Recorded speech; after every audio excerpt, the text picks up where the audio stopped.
Okay, and I think we're live.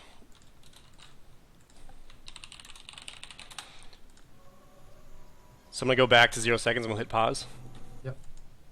Okay. So I'm gonna unpause in 3, 2, 1. Alright, so I am here with Henry Ling, or Animostas, our 2v2 Protoss player, gonna cast the games between Columbia and Nassau. So in the lower left-hand corner we have Bargak, our starting player. And who do we have in the lower right-hand corner? There, Henry? In the lower right-hand corner, we have Primal Moon, who is Nassau Community College's Protoss. And we've got a Tel'Darim altar game, PvP, which is very notorious for one particular thing. And maybe you can shed some light on this, Henry, being a Protoss player yourself. Yeah. So basically, PvP for a while depended mostly on the 4 warp gate rush, which essentially revolves around getting 4 warp gates as fast as possible, and just warping in, just overwhelming with units. And so on most maps, the build kind of phased out because you can time your force fields correctly on ramps to block off units. But if you look at the path leading from the main to the natural on this map, it requires 2 force fields to block off, and it's not on the high ground, which means that the only way to play this map is essentially to do 4 warp gate. Absolutely. And there's people experiment with a lot of different builds, but just nothing really stuck. And if you were to get a build that worked well to defend against 4-gate, it would only work really on this map, so it was kind of just a waste of time, and it was better just a 4-gate, right? Is that kind of your interpretation? Yeah, basically. There were some newer builds that are starting to develop once, like basically right before this map got phased out of the map pool tournaments, but nothing really fruitful developed out of that. Yeah, absolutely. So right now we see Bargak going out with the first scout. He's going to scout, looks like, just to his right, and he'll be correct with that scout. Other timings seem pretty similar so far. Yep. Now, do you see any variance in the 4-gate, or do you just pretty much see the standard, like some people have a rush 4-gate, or... Yeah, there's certain variations of it. The typical 4-gate involves getting 1 Zealot, 2 Stalker. Some people will try to do 3 Stalker in 4-gate, and then you can overwhelm the 1 Zealot, 2 Stalker with your 3 Stalker, with a slightly later warp gate timing. And there's all these little variations of it, but some of them hard counter each other, some of them don't do much as others. But for the most part, it looks like the 2 players are going for the same exact thing so far. Now, I'm interested that this Protoss player from Nassau has not scouted yet. Is that going to speed up his 4-gate a little bit, or is this intentional move? That's interesting. Actually, you see the Nassau player getting 2nd gas, so it looks like he's doing some kind of build. Oh, and he's getting 2nd gateway too. So what this means is that he's going to go for 3 Stalkers as fast as possible, possibly 5 afterwards. He's going to try to deny Bargak's 4-gate with a very early unit advantage before warp gate hits. I see.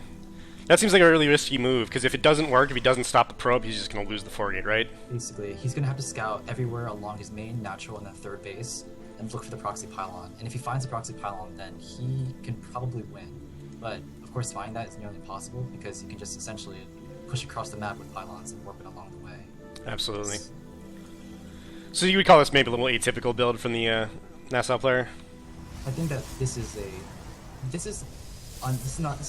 kind of typical. It happens quite a bit, but really, it's a lot more standard to go for 4-gate, as Bargak is doing right now. And we know Bargak is a notorious 4-gater. Back in the day, before like a lot of changes were made to the 4-gate, like reducing its time and reducing the sight vision on ramps, it was pretty much 4-gate was one of the standard PvP builds. And so Matt had a lot of practice doing that, and he's an old school player playing for a long time, so he knows probably better than most people, the ins and outs of 4-gates, and he has solid micro across the board. So now we see the first skirmish going on. Yeah, I just want to quickly mention that what Bargak did that was really smart was that he had his probe on the right watchtower. I would never scout that because it's not along the path between the 2 players. So putting that probe up there was really smart, and then reinforcing the pylon. Now, since Primal Moon hasn't scouted that pylon and he wasn't able to take it out, chances are he's probably going to lose because his 2 warp gates are just now starting. Absolutely. 3rd and 4th. Yeah. And Matt got an easy he got a stalker kill with the exchange of a zealot, which puts him ahead in stalker count significantly. So I think at this point, there's very little that Primal Moon can do to catch up. Yeah, this is essentially a killing blow. Mass is just going to take out these pylons and then eventually he gets gateways. These gateways just not going to finish. So we see Matt just picking out pylons now, and this one's going to supply block the player from Nassau. And it's interesting. I think is Tel'Darim a map that you downvote yourself? Yeah. I don't think that many Protoss players play it because it's just so different than other maps. Yeah, it's a total pain to play, especially PvP. People downvote it.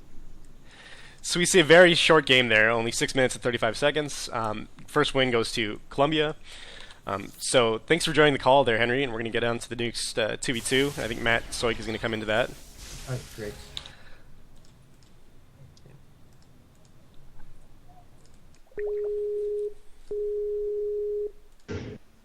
Okay, what's up?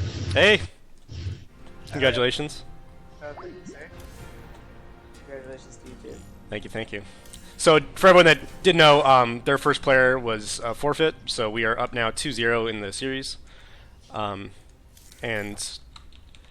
we're now going on to the 2v2. So this will be the final game if they win it, but all 4 matches were played because they are all played simultaneously. So Matt, do you want to open up the 2v2? Yes, I'm gonna open it up and then just pause it right in the beginning. Gotcha. Just let me know when you're good. Oh, wait. No, I don't have the 2v2 yet. I'm just loading it now, so... Alright, you sent it to me? Yes. Alright, gotcha. Let me just... I sent you over Skype, I believe. Okay, that's what it was. Or maybe I didn't. Oh, was it in Columbia StarCraft? One second. It looks like I may have not sent it to you. Alright, you might have. I just might have.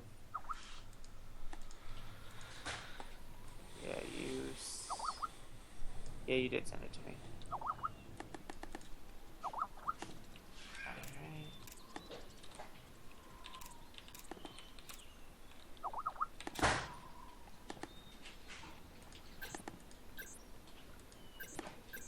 Alright, we should be good to go in like 20 seconds. Perfect. Alright, I'm loading it up. Oh, unable to open replay. What does that mean? It's kind of weird because it's a non-ladder map, so you might have to download it. Alright, how do I download it first? I'm not sure. Did you? Arcade? Oh wait, I think the replay just finished sending it to you, so try to open it again. Well, Alright, I'll save it. This one too then. File.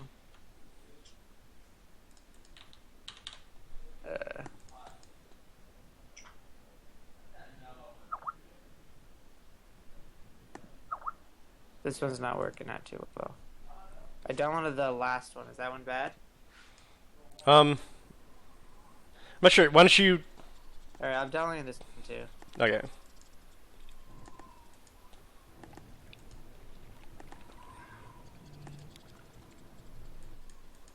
Actually, no, it's like trying to open it. No, that's not gonna work. Alright, so I have it in StarCraft, but it's not like downloading. What happens when you open the replay? It just says failed. Yeah, it just says unable to open. Oh, wait. We're good. Okay. Nice. So while you're loading, I'm going to talk about this map a little bit. This is one of the new 2v2 maps that the CSL has chosen, which I think was a good choice. They are choosing 2v2 maps because the ladder maps are just complete trash all around. And this map has got a lot of interesting features and makes it a pretty good 2v2 map, I think. So just to go over some of the basic features. The 2 player start locations are on opposite ends. They're virtually right next to each other. To get into the main, you have to go through this ramp here. There's 2 openings, and there's also this rock opening in here as well. It opens the possibility to wall off here with a forge, but with some experimentation last night, you can only have total of 2 buildings, either or 3 buildings: pylon, 2 cannons, or 2 pylons and a cannon, which makes it a little weak to things like roach bus and such like that. The would-be third locations are here. And this is an interesting feature. You can either go for the safe, getting minerals only, or you can go for the more risky, more exposed, getting gas and minerals. So if you expand here, there's only this open space you can come from. But if you expand this way, there's all this space here they can come from. So you have the choice between going minerals only for an expansion or getting the minerals and gas. There are a total of 6 watchtowers, which cover a lot of different areas. And just the size of the map is gigantic. Like, this entire rush distance takes forever to get across. So with some experimentation last night, a 6 pool, for example, you'll have a zealot and a half done before the 6 pool arrives. So very heavy macro map all around. But so Matt, are you ready to go? Should we Yep, get this game? Go. You had 0 out of 0? Yep. Or not 0 out of 0, 0 out of 2145. Yep. So let's do 3, 2, 1, and go. So why don't we do the introduction? So who do we have in the upper right-hand corner? Alright, upper right we have our red Zerg, Chris Carano, handle Musashi. In the top left we have, go for it. We have Animostas, Henry Ling, who was previously casting that last PvP. And in the bottom left we have a pink player. Who's that, Matt? That's our Reflex Zerg. He's diamond player from Nassau Community College. And in the bottom right we have Spectre, which I think he was silver, and he's from Nassau Community College. So he's opening 9 pound with the ramp. That is a smart choice. now on this map in particular, because you can only wall on one ramp, do you think it's worth still walling off your ramp? Because then you can zone him into the other side at least. Like then there's, because if you stay behind the rocks, you have to have like a quick reaction time to like go to the one side as speedlings run through. So if Spectre and Henry wall off their respective sides, I feel like, or obviously Henry isn't, but I feel like it's going to be a little bit helpful for the Zerg. Gotcha. And for the Protoss, because then like it's farther for the Lynx to get to their mineral line. Although like Henry is walling in like right next to his Nexus, which I think is probably even a little bit smarter because then Lynx can't get in that way, so he can still zone for his own base, and he's a little bit ahead in the economy because he's like the pylon right next to him. I think you might be right on that too, because if you know Musashi or Chris, he sees a lot of speedlings, they're doing some sort of speedling all in, he can put up a spine and he's pretty safe, and he can defend with queens and a spine, whereas Henry really doesn't have that option, so Henry needs to defend for himself, and having a wall was much more beneficial to him than any other set of building placements. So right away we see Chris going for an early pool, looked like an 11 pool. Henry's pylon was blocked by the drone, did you see that? Yeah. That was pretty nifty. So Henry's gonna have to. Henry still didn't realize. Dang, that sucks. Sometimes these things just happen. Looks like he still has time if he puts it down very quickly. Or yeah, if he was going for Zelta, which usually you do against like PZ, he's gonna have to skip it at this point. yeah. Yeah, there you go. So I'm guessing at this point, to make up for like the Zilla not being there, he's probably gonna end up throwing up a second gateway pretty fast. We'll see though.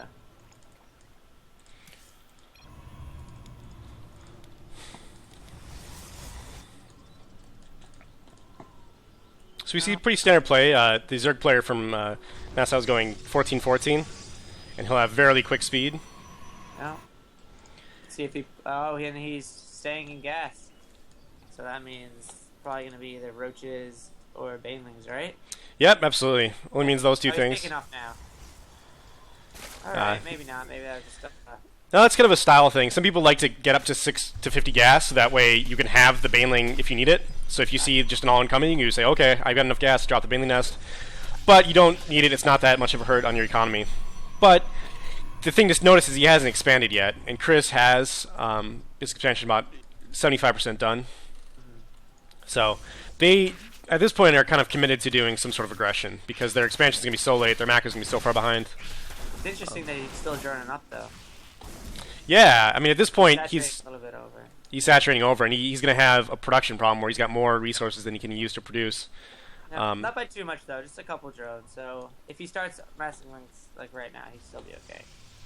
But if not, he's got to do that expansion soon. He's like floating on 600 minerals, I think. So there is the Baneling Nest, yeah. That might be more of a defensive Baneling Nest. He needs to start taking gas right away if he's going to do anything aggressive. Looks like he's going to expand now. But he could have dropped that expansion maybe 30, 40 seconds ago. Yeah, it looks like he just wanted to be really safe. So let's have a look. Too safe, though. Yeah. Let's have a look over at the Columbia side now. We got Chris's expansion going. Oh, we got a proxy pawn in the middle of the map. Oh, we do. He's doing aggressive. Oh no, he's doing 4-gate. Oh, we should have realized that. Yeah, he's going 4-gate, so Speedling plus 4-gate, and they're both going to have Banes. I think Henry made the right call. He's getting. Well, he's got they're 3 not gates. actually both going to have Banes because Reflex didn't put guys back in gas. Oh no. But yeah, so that's tough. So this should be relatively easy hold for them. Chris or Henry is now putting up 4 gates to defend. We got some action going on with the Queen. Looks like it's going to take some serious damage, but it should be safe. And some skirmish.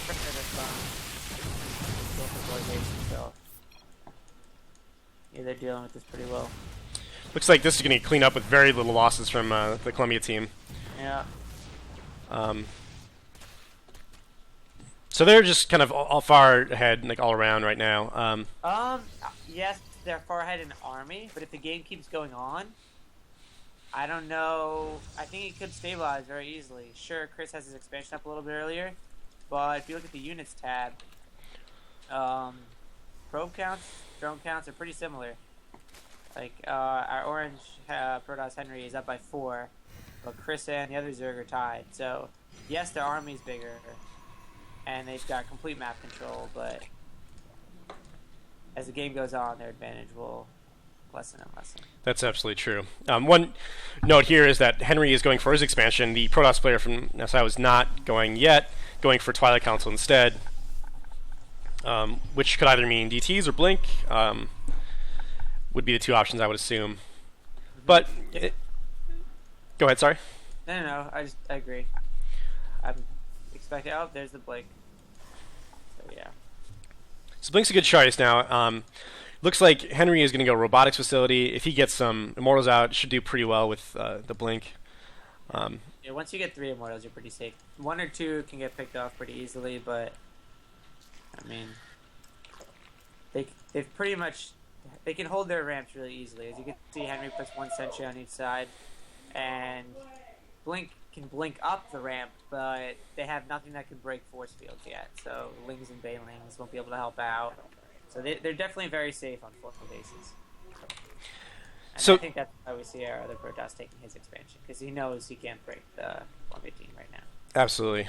So we see they had good vision of the expansion down here. They still, the Columbia team has not seen the expansion from the Zerg player yet, but they have to assume, just based on the time of the game, that the Zerg player did expand.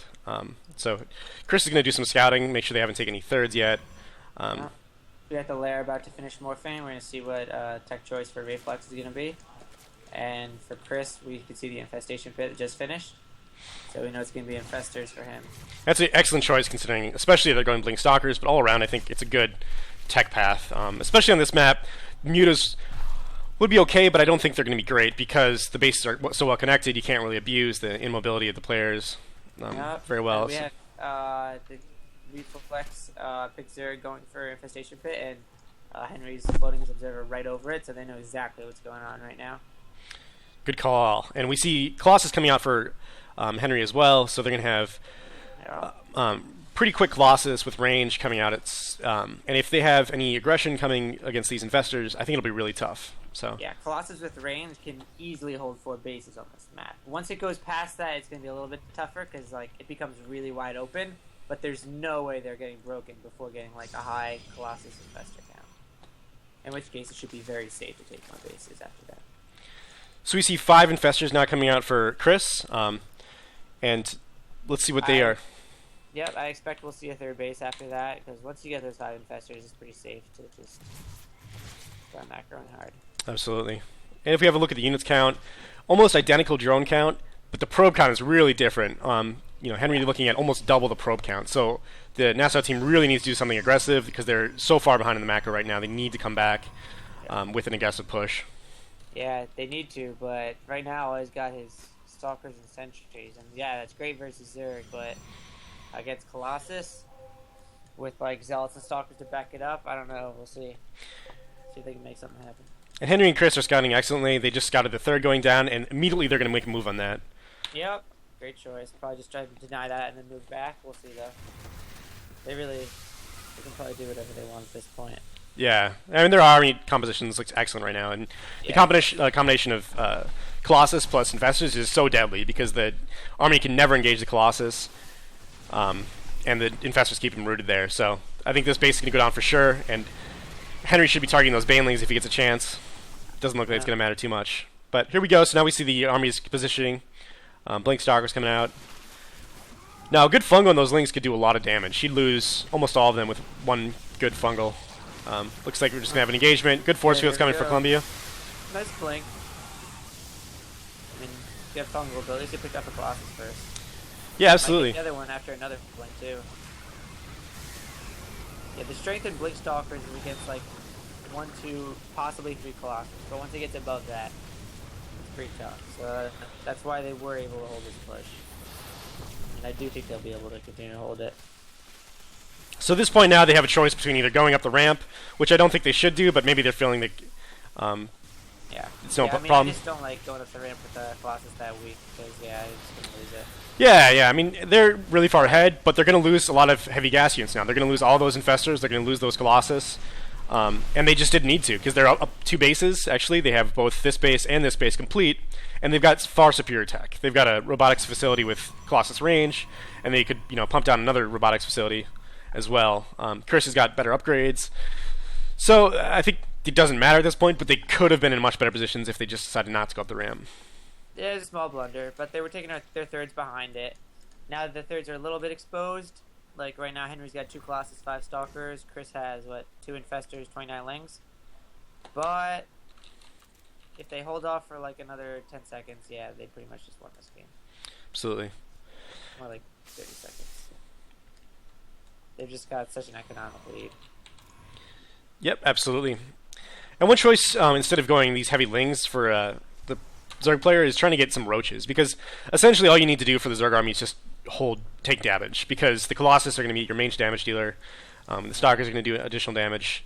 You just need to have the Fungals in place, and you need to have Colossus eat him to pieces. So having Roaches just to sit there and absorb damage is really effective. Yeah, definitely. And eventually, that's a good point, because people don't bring that up enough.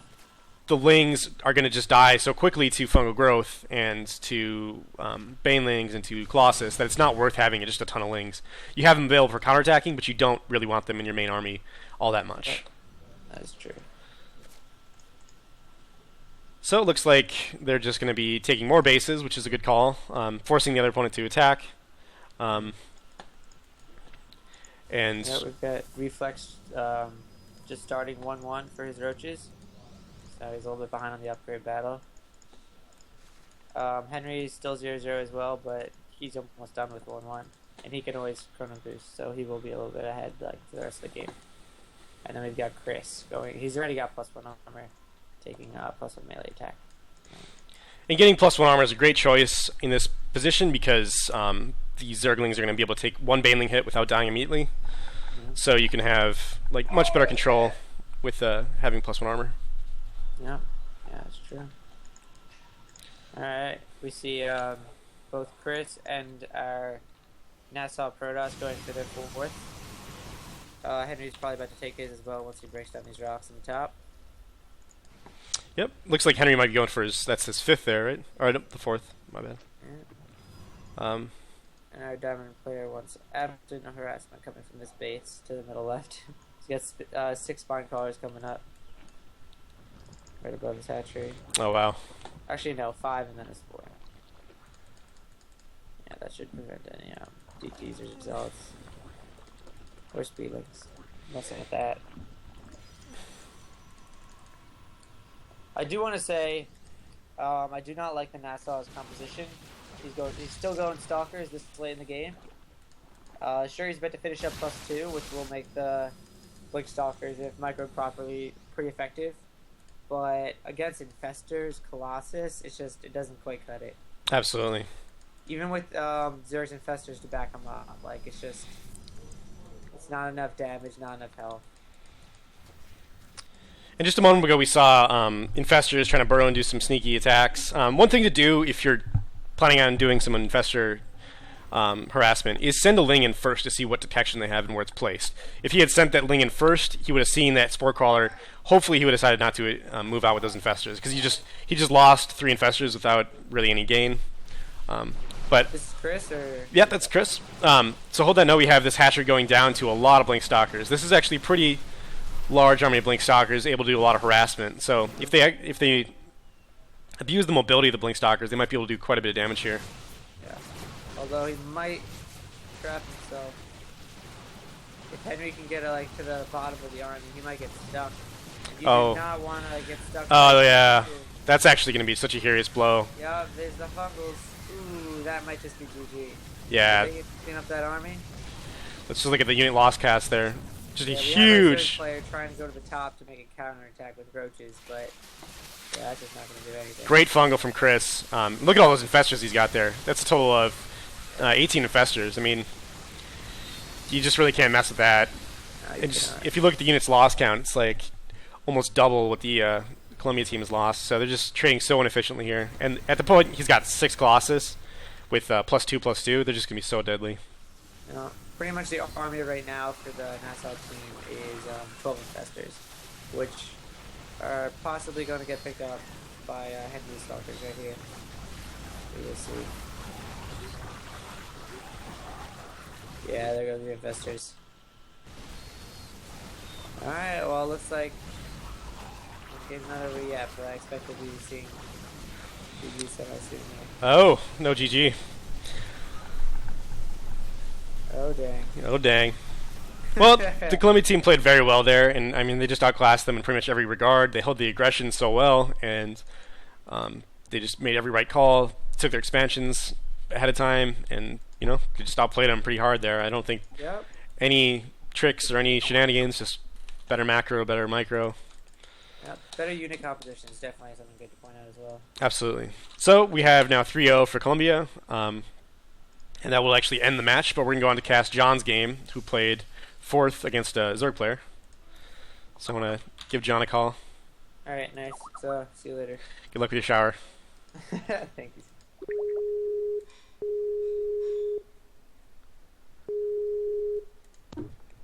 Hey, Hey, what's going on, man? how's it going? Pretty good, pretty good. Hey, how's it going? So I think you might have the stream open. I do, I need to turn that off.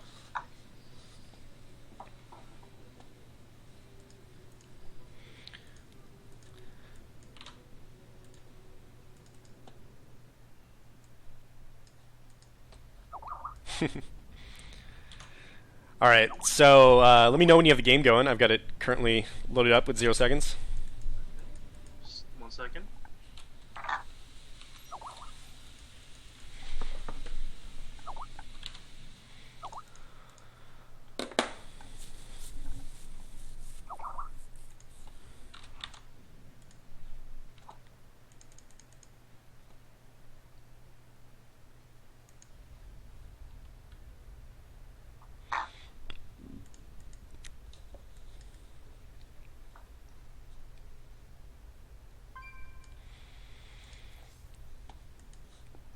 Alright, and I'm ready to go.